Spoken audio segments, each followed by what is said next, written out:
анги үндэсний бичгийн хичээл. Үеийн тодотгон холбох болон цагаар төгсгөх нөхцөлийг ялган таних. Энэхүү сэдвийн хүрээнд бид үеийн тодотгон холбох болон цагаар төгсгөх нөхцөлийг ялган таньж сурна. Хичээлийн зорилт: эхийг зөв шударга унших, эхээс үйл үгсийг төвж бичих, эхэд буй үйл үгсийг ялган ангилах, тодотгон холбох болон цагаар төгсгөх нөхцөлийг таних, холбох иршгийн дүрмийг сэргээн санах. За, бид өнөөдөр сурах бичгийн 41-р хуудсанд Даш доржийн Нацаг доржийн зохиол бидний сурагчид эхийг уншиж танилцсанаа. Сурах бичгээ гаргаад хамтран уншицгаая хүүхдүүдээ.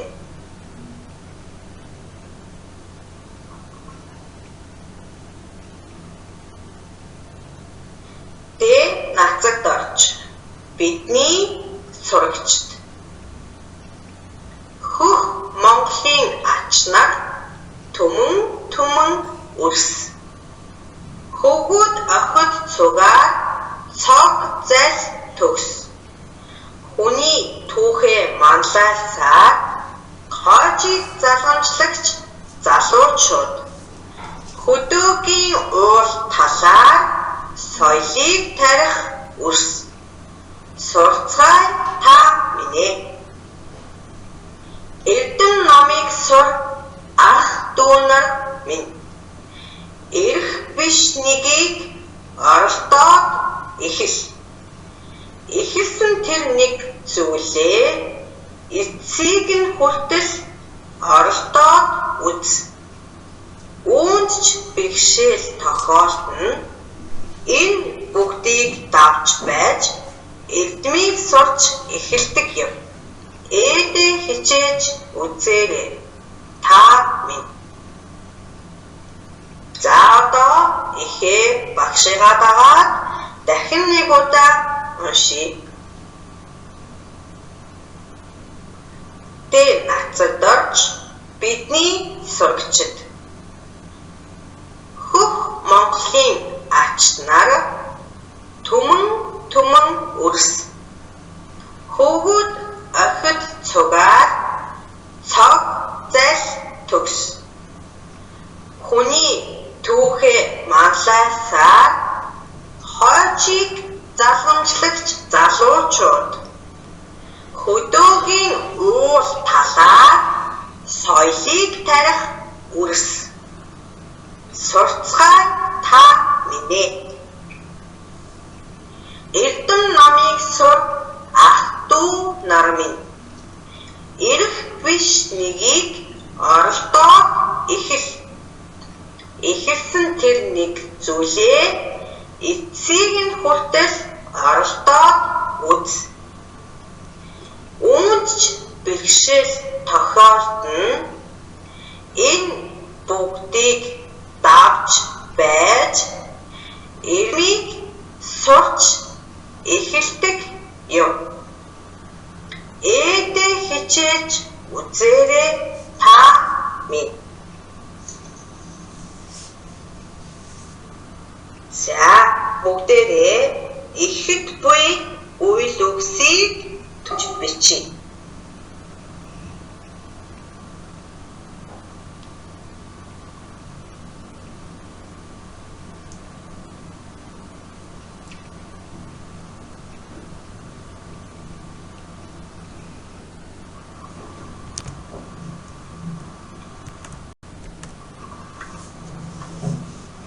За, багшийнхаа бичсэн үйл үгстэй та бүхэн өөрсдийнхөө бичсэнийг тулгаж хараарай.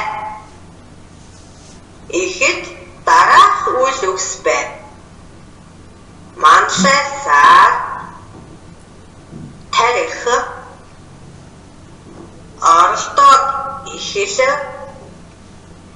ихэлсэн, оролдоод үз, тохиолдоно, давж байж, сурч эхэлдэг, хичээж үзээрэй. Дахин давтан уншийе. Манлайсаар тарих, оролдоод эхэлсэн, оролдоод үз, тохиолдоно, давж байж, сурч эхэлдэг, хичээж үзээрэй. Бүгдээрээ эдгээр үгсээ сайтар ажиглаад өгүүлбэрт орж буй байдлаар ангилж бичиж.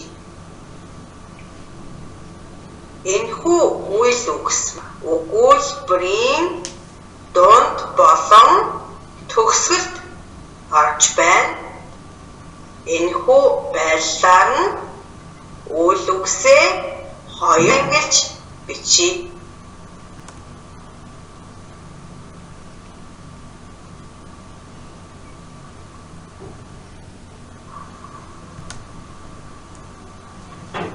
Өгүүлбэрийн дунд орж байгаа үйл үгс маань холбох үүрэгтэй байна. Өгүүлбэрийн төгсгөлд орж байгаа үйл үгс нь тухайн өгүүлбэрийг төгсгөх үүргээр ордог байх нэ. Манлайсаар тарих, оролдоод эхэлсэн, давж байж, сурч эхэлдэг, хичээж гэсэн эдгээр үгс өгүүлбэрийн дунд холбох үүргээр орсон байна. Өөрөөр хэлбэл эдгээр үйл үгс холбох нөхцлөөр хэлбэржжээ. Тэгвэл эхэл, үз, тохиолдол, үзээрэй гэсэн эз маань өгүүлбэрийн төгсгөлд төгсгөх үүргээр орсон байна. Ийм учраас үеийн төгсгөх нөхцлөөр хэлбэржжээ. За тэгвэл бид өгүүлбэрийг холбох үүрэгтэй тодотгон холбох нөхцөл, өгүүлбэрийг төгсгөх үүрэгтэй цагаар төгсгөх нөхцөлийг үзье. Өгүүлбэрийг тодотгон холбох нөхцөлд хуу, даг, дэг, хуй, хүн, игсэн, игчи, гэсэн нөхцлүүд ордог. Үгэнд залгахдаа шууд болон холбох их шиг буюу гэдэс чиглэлж залгагдана. Үйл үг маань их шиг болон гүйгүүлэгч төгсгөлтэй байдаг. Үеийн их шигээр төгссөн үндсэнд ямар нэгэн нөхцөлийг шууд залгаж бичнэ. Харин гүйгүүлэгч төгсгөлийг навдарсал хэмээх үгээр томьёолж бичнэ. Өөрөөр хэлбэл навдарсал гэдэг үгэнд орсон энэ б, эр, д, эс, ил эдгээр гүйгүүлэгчүүдээр үйл үг маань дэвсгэрлэж төгснө. Энэхүү гүйгүүлэгчүүдээр төгссөн үгэнд яган молготой нөхцлүүдийг залгахдаа холбох их шиг буюу гэдэс чиглэж бичнэ. Харин навдарсал төгсгөлтэй үйл үгийн үндэс нь жижиг бусад хот толгойтой нөхцлүүдийг шууд залгаж бичнэ. Тэгвэл тодотгон холбох нөхцөлийн эхний багандах хуу буюу гэхээр даг dig гэсэн эдгээр нөхцлүүд маань жижиг бусад хот толгойтой нөхцөл учир үйл үгийн үндсэнд шууд залгаж бичихнэ. Харин тодотгон холбох нөхцөлийн хоёр дахь баганд буй иксэн буюу сан, икчи, ма, га буюу агийн дөрвөн зэрэг эдгээр нөхцөл их шиг төгсгөлтэй үгэнд шууд, харин гийгүүлэгч төгсгөлтэй үгэнд гидс буюу холбох их шиг жиргэлж бичигдэнэ. Үйл үгийн дараагийн нөхцөл бол цагаар төгсгөх нөхцөл. Цагаар төгсгөх нөхцөлд лугаар лүгэ буюу одоогийн ла нөхцөл, нам, ю, м, ба,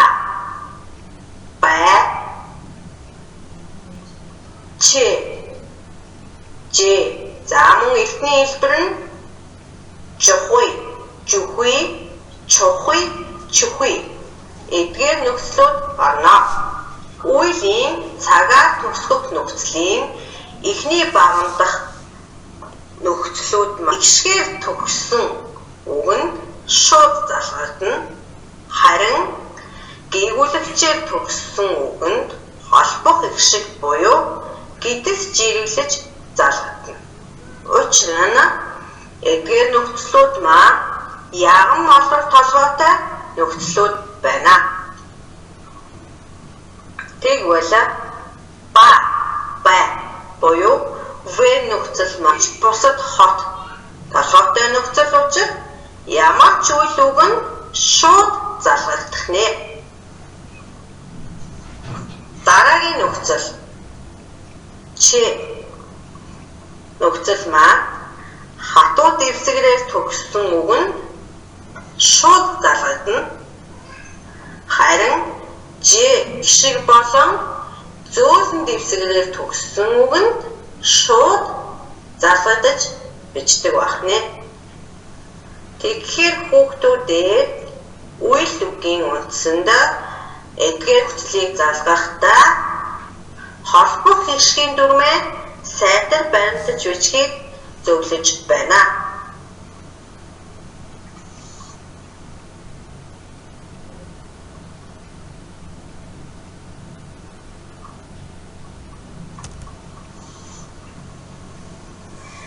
Бидний өмнө дүүсэн үгс донд цагаар төгсөх болон тодотгон холбох нөхцөлтэй үг байгаа эсхийг тодруулж үтцийг нь ажиглая.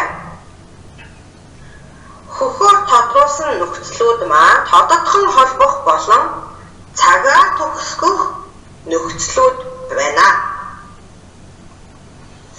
Эхний баганд үгс бол тодотгон холбох нөхцөлтэй үгс. Тань гэдэг үгэн дээр хэ гэдэг нөхцөлийг залгасан байна. Эхэл гэдэг үйл үгийн үндсээр эссэн гэдэг нөхцөлийг залгасан байна. Эхэл гэдэг үгэн дээр dig гэдэг нөхцөлийг залгасан байна. Хоёр дахь баганд үгс бол цагаар төгсөх нөхцөлтэй үгс. Тохиолд хэмээх үйл үгийн үндсэн дээр на гэдэг цагаар төгсөх нөхцөлийг залгасан ийм үг байх нэ. За бүгдээрээ дасгал ажил хамтдаа ажиллая. Урс хэмээх үйл үгийн үндсэнд дараах нөхцлүүдээс аль тохиолдлыг нь залгаж бичье. Бичихдээ шууд залгаж бичих үү? Эсвэл холбох их шиг буюу гидс чиглэлж бичих үү гэдгээ сайтар бодож тунгааж бичих нэ. Урс гэдэг үг маань ис буюу дэвсгэр үсгээр төгссөн үг байна. За урс так гэж бичихээр бол бид энэ үгийн хувилбар буюу так гэдэг нөхцөлийг сонгож авна. Алгахдаа жиж бусад хот толгойтой нөхцөл учир шууд залгаж бич. Урсан гэж бичихдээ бид тухайн үйл үгийн үндэс нөхцөл хоёрын дунд холбох их шиг буюу гидс чиглэлж бичнэ. Учир нь на гэдэг нөхцөл маань яган молор толгойтой хувилгагч нөхцөл байна. Дараагийн нөхцөл бол x. Энэ хоёр нөхцөлийн тохирох хувилбар нь бол x юм. Залгахдаа яган молор толгойтой нөхцөл учир гидс жиргэлж бичих нэ. Дөрөв дахь нөхцөл бол ху гэдэг нөхцөл. Энэ нөхцлөөс ху гэдэг хувилбарыг нь залгаж бичнэ. Залгахдаа жиж бусад хот толгойтой ис хувилгагч нөхцөл учир шууд залгаж бичих нэ. Урсмаар гэж бичихээр бол бид холбох их шиг буюу гидс жиргэлнэ. Дараагийн нөхцөл бол ба буюу ф нөхцөл. Урсав гэж бичихээр бол бид ба нөхцөлийг тухайн үйл үгийн үндсэндээ шууд залгаж бичнэ. Учир нь ба нөхцөл маань жиж бусад хот буюу ис хувилгагч нөхцөл байна. Өнөөдрийн хичээлээр цагаар төгсөх болон тодотгон холбох нөхцөлийг үгэнд хэрхэн залгах талаар баттгаж үзлээ. Сурагч та бүхэн гэрийн даалгавраа хийж өнөөдрийн хичээлээ баттгаарай. Гэрийн даалгавар. Сурах бичгийн 42 дугаар хуудас 4 цаг шүлэг. 1. Эхийг анхааралтай зөв шударга уншаарай. 2.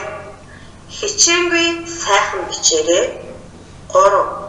Тодотгон холбох болон цагаар төгсөх нөхцөлтэй үгсийг ялган тэмдэглэж дүрмийг тайлбарлаарай. Анхаарал тавьсанд баярлалаа.